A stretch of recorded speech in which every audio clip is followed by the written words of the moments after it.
Insta పెళ్లి చూపులు అప్పటి నుంచే సెలబ్రేషన్ స్టార్ట్. ట్రెండింగ్ లో పెళ్లి చూపుల వీడియోలు. పూర్తి వివరాలకు చదవండి రేపటి సాక్షి హైదరాబాద్ ఎడిషన్. అబద్ధాలు గొప్పగా ఎలా మాట్లాడాలో బాలినేనిని చూసి నేర్చుకోవాలని విమర్శించారు వైఎస్ఆర్సీపీ సీనియర్ నేత చెవిరెడ్డి భాస్కర్ రెడ్డి.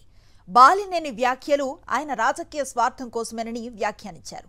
జగన్పై ఆరోపణలు చేస్తూ బాలినేని తన వ్యక్తిత్వాన్ని చంపుకుంటున్నారని మండిపడ్డారు. ఎమ్మెల్సీ ఇస్తారనే భ్రమలో బాలినేని ఉన్నాడన్నారు. 2021 సెప్టెంబర్ 10న సెక్యూ నుంచి వచ్చిన లేఖపై బాలినేని సంతకం పెట్టారని గుర్తు చేశారు. ఎనర్జీ కమిటీ ఫైల్ మీద కూడా సంతకం పెట్టలేదా అని నిలదీశారు. ఆయన్ను పైకి తెచ్చిన కుటుంబంపైనే విషం చిమ్ముతున్నారని ఫైర్ అయ్యారు చెవిరెడ్డి భాస్కర్ రెడ్డి. తన మంత్రిగా ఉన్నప్పుడు జరిగినటువంటిదంతా కూడా తనకు చక్కగా తెలుసు ఏం జరిగిందని. ఎంత గొప్పగా తన మంత్రిగా ఉన్నప్పుడు రాష్ట్రానికి మేలు జరిగిందంటే విద్యుత్ చరిత్రలోనే ఒక చారిత్రకమైన ఒప్పందం జరిగింది. అది కూడా సెక్యూతో విద్యుత్ కొనుగోలు ఒప్పందం ఒక విద్యుత్ చరిత్రలో చారిత్రకమైన ఒప్పందం. సంవత్సరానికి 3,700 కోట్ల రూపాయల ఆదాయం ఇస్తూ 25 ఏళ్లకు 1,00,000 కోట్ల రాష్ట్రానికి ఆదాయం వచ్చేలాగా జరిగినటువంటి ఒప్పందం. చంద్రబాబు నాయుడు గారు ముఖ్యమంత్రిగా ఉన్నప్పుడు జరిగినటువంటి ఒప్పందంతో పోలిస్తే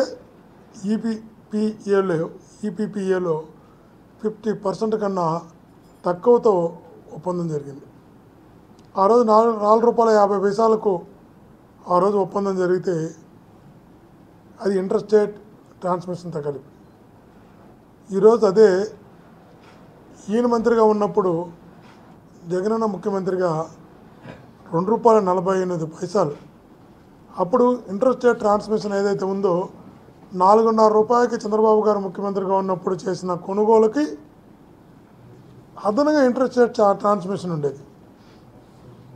₹2.49 తను మంత్రిగా జగనన్న ముఖ్యమంత్రిగా జరిగిన ఒప్పందం 50% కన్నా తక్కువ, ఇన్క్లూడింగ్ ఇంటర్ స్టేట్ ట్రాన్స్మిషన్తో కలిపి. అంటే ఇంత మంచిగా జరిగిన ఒప్పందాన్ని మంచి అని చెప్పుకోలేని హీన దీనస్థితిలో ఈరోజు ఆ కూటమి ప్రభుత్వంలో వాసన్న ఉండడం నిజంగా కూడా బాధాకరం. మేము ఎవ్వరం కూడా వాసన్న వాళ్ళకి దగ్గర అవ్వడం కోసం, వాళ్ళని మెప్పు పొందడం కోసం, వాళ్ళని మెప్పించడం కోసం, వాళ్ళకి దగ్గర ఏదో ఒక రకంగా రాజకీయంగా ఎదగడం కోసం ఈ స్థాయికి దిగజారుతాడని మేము కళ్ళలో కూడా అనుకోవాలి. మంచిని మంచిగా చెప్పుకోలేనటువంటి హీన దినస్థితిలోకి ఆయన వెళ్ళిపోయినాడు. ఈరోజు నిజంగా ఇది తన క్యారెక్టర్కి తను అనుకుంటున్నారు.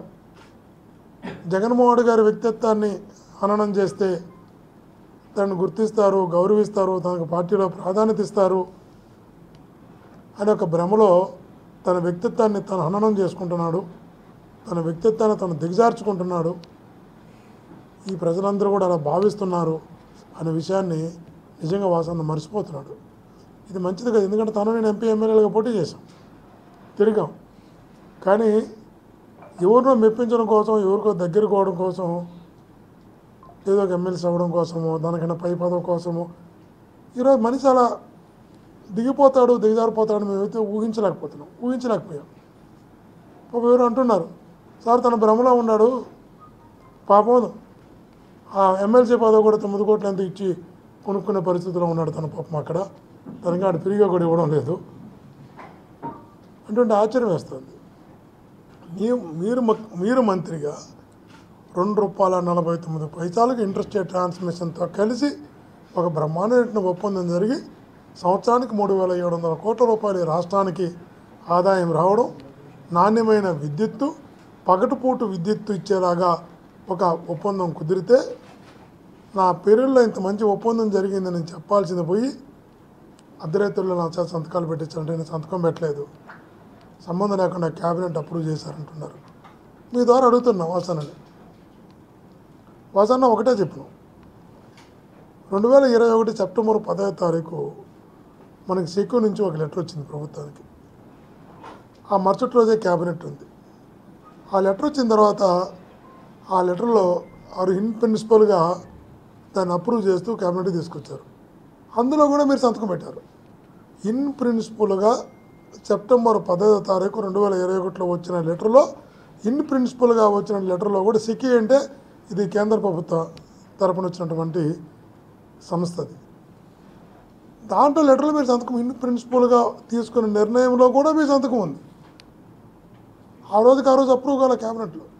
మళ్ళీ దానిపైన కమిటీ వేశారు ఎనర్జీ సెక్రటరీతో కమిటీ వేసిన తర్వాత నెల రోజుల తర్వాత మళ్ళా క్యాబినెట్కి వచ్చింది. అందులో కూడా మీరు సంతకం పెట్టారు. ఇన్ని ప్రిన్సిపల్గా వచ్చిన లెటర్లో సంతకం పెట్టారు. నెల తర్వాత వచ్చినటువంటి కమిటీ వేసి కమిటీలో వచ్చిన లెటర్లో కూడా మీరు సంతకం పెట్టారు. 2 సార్లు సంతకం పెట్టి ఇక్కడ నా సంతకమే లేదు, నేను సంతకమే పెట్టలా, అర్ధరాత్రిలో నా సంతకం పెట్టించుకున్నారు, ఎలా మాట్లాడుతున్నారో అర్థం కాదు.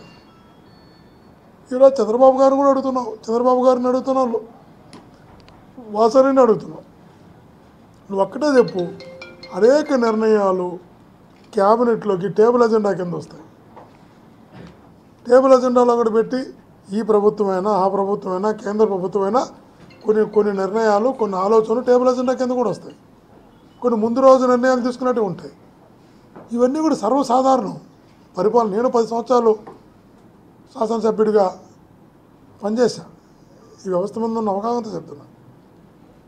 కాబట్టి నాకేం సంబంధం లేదు, నేను పెట్టలేదని క్యాబినెట్ అనేది కలెక్టివ్ డిసిషన్ అవుతుంది ఎప్పుడు కూడా.